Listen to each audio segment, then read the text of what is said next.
안녕하세요. 김대희입니다. 오늘은 지난 시간에 이어서 변환 툴에 대해서 조금 더 알아보고요. 그리고 한글 메뉴로 블렌더를 사용하는 방법을 알아보고요. 그리고 인터페이스에 대해서 계속 나가겠습니다. 일단 지난 시간에 설명한 변환 메뉴에 추가할 부분을 먼저 진행하겠습니다. 무브 툴인데요. 무브 툴 지난주에 설명할 때 무브 툴의 기즈모 가운데 있는 서클 안에서 마우스를 누른 채로 이동하면 뷰의 평면상으로 물체를 움직일 수 있다고 설명해 드렸는데요. 일단 취소하기 위해서 마우스 오른쪽 버튼을 누르겠습니다. 그 설명이 틀린 설명은 아닌데요. 조금 더 정확하게 표현하자면 화면의 빈 공간 아무 곳에서나 물체를 선택하고 무브 툴을 선택한 상태에서 마우스 왼쪽 버튼을 클릭하고 누른 채로 드래그 해도 물체를 뷰 평면상에 이동시킬 수 있습니다. 그러나 물체의 중심에 이동 기즈모가 이렇게 나타나는데요. 기즈모의 중앙 근처에 마우스 커서를 놓고 움직이는 것이 조금 더 직관적인 그리고 섬세한 움직임이 가능합니다. 다시 마우스 오른쪽 버튼을 눌러서 취소하고요. 여기서 한 가지 더 알아볼 것은 마우스 커서가 기즈모에 가까이 갈 때 해당 기즈모하고 겹쳐지면 기즈모의 색깔이 밝아지는 것을 볼 수 있습니다. Z축으로 가까이 가니까 Z축이 밝아지고요. 그리고 녹색이죠. Y축으로 가까이 가니까 Y축이 밝아지고요. X축으로 가까이 가니까 X축이 밝아지는 것을 볼 수 있습니다. 그리고 가운데 있는 서클로 가까이 가니까 서클이 밝아지죠. 이렇게 해당 기즈모가 밝아졌다는 것은 그 기즈모를 선택할 준비가 되어 있다는 뜻입니다. 그래서 서클이 밝아졌을 때 마우스를 누른 채로 드래그 하면 뷰 평면상으로 움직일 수 있는 것이고요. 다시 취소하겠습니다. 그리고 X축 방향을 알려주는 기즈모로 가까이 가면 역시 붉은색 화살표가 밝아지는데요. 이것은 X축을 선택할 준비가 되어 있다는 뜻이죠. 그래서 X축이 밝아졌을 때 마우스 버튼을 누른 채로 마우스를 드래그하면 X축으로 이동을 시킬 수 있습니다. 이렇게 기즈모를 사용하는 방식은 무브 툴이나 혹은 회전 툴이나 또는 스케일 툴이나 마찬가지입니다.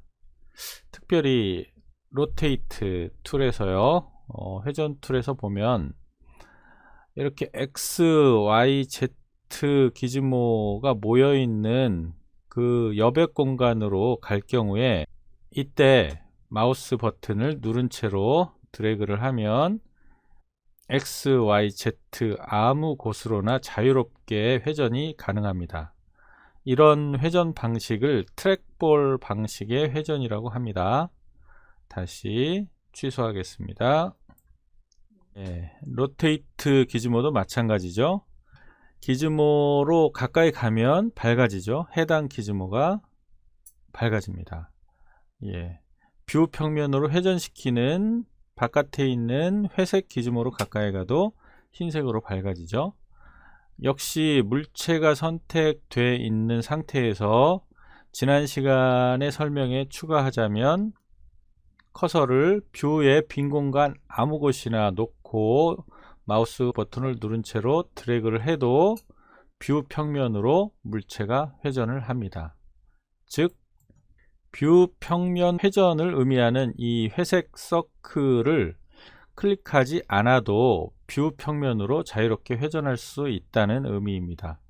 그러나 뷰 평면 회전 기즈모로 마우스 커서를 간 다음에 버튼을 누르고 회전을 시키면 정확하게 얼만큼 회전되고 있는지를 볼 수가 있습니다. 지금처럼 회전된 양을 볼 수 있는 장점이 있습니다.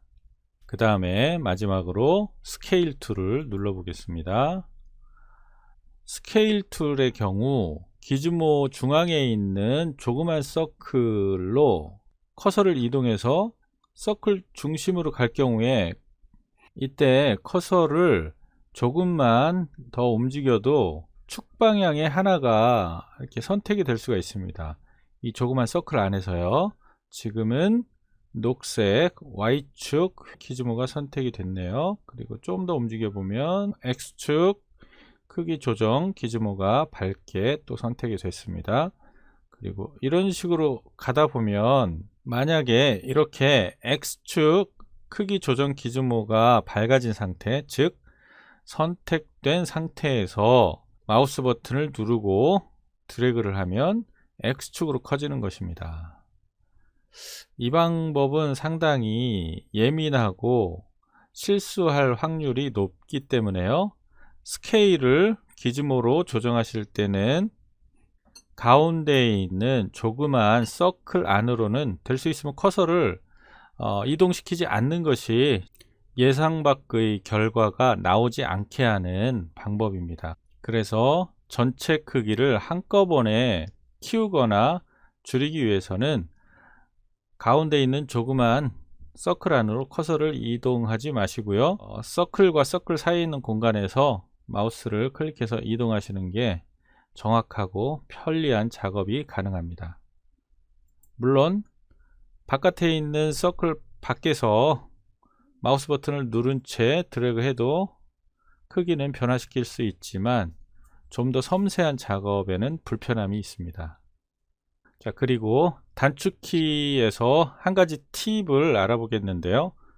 만약 Z축으로만 크기가 증가하지 않고 X, Y축으로만 크기가 증가 혹은 축소되기를 원한다면, 즉 어느 특정한 한 축으로 변화가 일어나지 않게 하고 나머지 두 축으로 변화가 일어나게 하려면, 변화가 일어나지 않게 하려는 축을 Shift를 누른 채로 클릭해 주면 됩니다. 예를 들어서 크기 조정 단축키 S를 누르고요. 그 다음에 축으로는 크기가 바뀌지 않게 하기 위해서 Shift Z를 누르고요. 마우스를 드래그하면 보시는 것처럼 Z축으로는 크기가 바뀌지 않고 X와 Y축으로만 크기가 바뀌게 됩니다.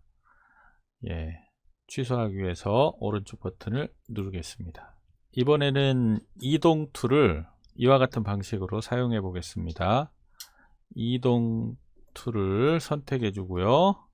이번에도 Z축으로만 이동하지 않고 X와 Y 평면으로만 이동하는 방식을 적용해 보겠습니다. 물론 X와 Y 평면으로만 이동하기 위해서는 이런 식으로 XY 평면을 의미하는 조그마한 사각형을 클릭하고 마우스를 드래그 해도 됩니다. 지난 시간에 알아본 것이죠. 취소하고요. 그렇지만 단축키로 이번에는 알아보겠습니다. 이동 단축키 G를 누르시고요.